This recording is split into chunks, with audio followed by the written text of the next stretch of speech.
क्या आप महाराष्ट्र के कोंकण रीजन के कशेड़ी में मौजूद 18 बाय 13 मीटर के बड़े एलिफेंट कार्विंग, जो साउथ एशिया का सबसे बड़ा जियोग्लिफ यानी स्टोन कार्विंग है, उसके बारे में जानते हैं? चलिए आज जानते हैं महाराष्ट्र के कोंकण रीजन की कहानी को और इसके इतिहास के वो पन्नों को जो शायद आपने पहले कभी ना सुने हो। Hey everyone, my name is Rashmi and welcome back to my channel CSE spark. Konkan यानी महाराष्ट्र का एक ऐसा प्राकृतिक विभाग जो अपनी खूबसूरती, सी शोर और नेचर के लिए मशहूर है। लेकिन दोस्तों, कोंकण की कहानी सिर्फ खूबसूरती तक सीमित नहीं है, बल्कि इसका इतिहास उतना गहरा है जितना गहरा इसका सागर। महाभारत के पन्नों में इस भूमि का जिक्र अपारांत के रूप में मिलता है।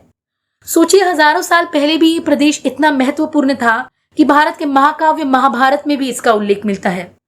बुद्धिस्ट टेक्स्ट में भी कोंकण रीजन का जिक्र अपारांत या अपारांतका के रूप में मिलता है। इतिहासकार मानते हैं कि अपारांत एक जनपद था, यानी एक प्राचीन रीजनल स्टेट जो महाजनपद के समय भी एग्जिस्ट करता था। महाजनपद मतलब बड़ा राज्य या स्टेट जो 6th सेंचुरी BC यानी लगभग 2500 साल पहले भारत में बने थे, जो भारत के हड़प्पा संस्कृति के बाद की दूसरी नागरीकरण यानी सेकेंड अर्बनाइजेशन की पहचान है। इसका मतलब जब उत्तर भारत में मगध और अवंती जैसे बड़े महाजनपद उभर रहे थे, तब दक्षिण पश्चिम भारत में अपारांत यानी आज का कोंकण अपनी पहचान बना रहा था। ये साबित करता है कि कोंकण हमेशा से सिर्फ एक भूगोल नहीं, बल्कि भारत की सभ्यता और संस्कृति का एक जीवंत अध्याय रहा है। इसका असली राज छुपा है पत्थरों में, यानी कोंकण के पहाड़ों पे बने केव आर्ट्स और जियोग्लिफ्स यानी स्टोन कार्विंग्स में। ये सिर्फ चित्र नहीं है, बल्कि ये कहानियां हैं जो इंसानों ने हजारों साल पहले अपने हाथों से पत्थरों पे लिखी थी। ये तस्वीरें हमें बताती है कि यहाँ का मानव जीवन इतना पुराना है जिसकी हम कल्पना भी नहीं कर सकते। जिसका अद्भुत सबूत है एक विशाल एलिफेंट जियोग्लिफ जिसकी साइज है 18 बाय 13 मीटर, यानी 18 मीटर लंबा और 13 मीटर चौड़ा। ना रंग, ना ब्रश, ना कोई आधुनिक साधन, सिर्फ पत्थर पर उकरी गई एक ऐसी अमर तस्वीर जो आज भी महाराष्ट्र के कोंकण रीजन के रत्नागिरी और सिंधुदुर्ग जिले में और गोवा में जीवित है। महाराष्ट्र के रत्नागिरी जिले में ऐसे 1500 से भी ज्यादा स्टोन कार्विंग्स मौजूद है, जिसे मराठी में कातर शिल्प कहा जाता है। ये एक प्री हिस्टोरिक रॉक आर्ट का बेहतरीन उदाहरण है। ये मध्य पाषाण युग से प्रारंभिक ऐतिहासिक काल तक का अर्ली ह्यूमन क्रिएटिविटी का प्रूफ है। ऐसी ही कुछ साइट्स महाराष्ट्र के सिंधुदुर्ग डिस्ट्रिक्ट के कुडुपी में मिलती है। इन स्टोन कार्विंग्स में एनिमल्स जैसे कि elephant, tiger, monkey, hyena, one horn rhino इत्यादि और एक्वेटिक एनिमल्स जैसे शार्क, स्टिंगरे एक्सेट्रा की फिगर्स पत्थरों पे बनाई गई है। कुछ तो इंसानों की फिगर्स और ज्योमेट्रिकल पैटर्न्स भी मौजूद है। आश्चर्य की बात यह है कि आज वन हॉर्न राइनो यानी एक सिंग वाला गैंडा भारत के आसाम राज्य में मौजूद काजीरंगा नेशनल पार्क में दिखाई देता है। लेकिन हजारों साल पहले कोंकण की मिट्टी पर उसकी याद पत्थरों पर तराशी गई थी। ये ऐसा सबूत है जो हमें ये बताता है कि एनवायरनमेंट और वाइल्ड लाइफ का लैंडस्केप कितना बदल चुका है। महाराष्ट्र गवर्नमेंट ने इन साइट्स को प्रोटेक्टेड मॉन्यूमेंट डिक्लेयर किया है।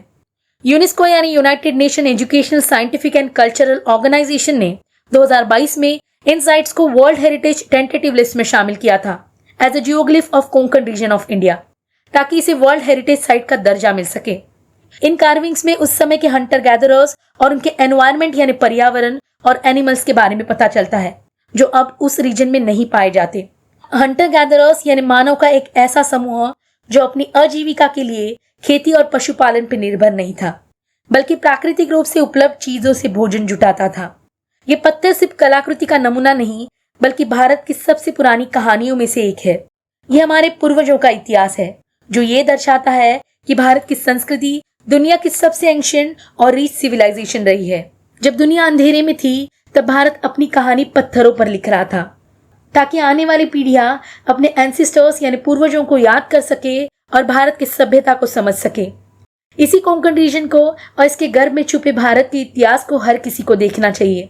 जब भी आप कोंकण के खूबसूरत नेचर को देखने जाए और जब आप कोंकण के सी शोर के लहरों को महसूस करें, तो एक पल के लिए जरूर सोचिएगा आप उन्हीं रास्तों पर चल रहे हैं जहां हजारों साल पहले हमारे पूर्वजों ने अपना इतिहास पत्थरों पे उकरा था, ताकि हजारों साल बाद भी हम उन्हें याद कर सके। यहाँ रहने वाले लोगों की एक खासियत है जो अपने मालवनी डायलेक्ट में एक बात कहते हैं, वो ये है एवा कोकण आपलो तसा। इसका मतलब welcome to Konkan, it's all yours. ये सिर्फ लाइन नहीं, बल्कि कोंकण में रहने वाले लोगों का दिल है जो मेहमानों को अपनापन देता है। कोंकण प्राकृतिक स्वर्ग भी है और भारत के इतिहास का अमर अध्याय भी। मौका मिले तो जरूर आइएगा। एवा कोकण आपलो तसा। ये थी इंफॉर्मेशन साउथ एशिया में मौजूद सबसे बड़े और फेमस स्टोन कार्विंग की, जो भारत के महाराष्ट्र के कोंकण रीजन में स्थित है। ये इन्फॉर्मेशन आपको कैसे लगी प्लीज मुझे कमेंट करके जरूर बताइएगा, और ऐसे ही नए नए वीडियोस के लिए मेरे चैनल को लाइक, शेयर एंड सब्सक्राइब जरूर करिएगा। Till then, goodbye, take care and जय हिंद।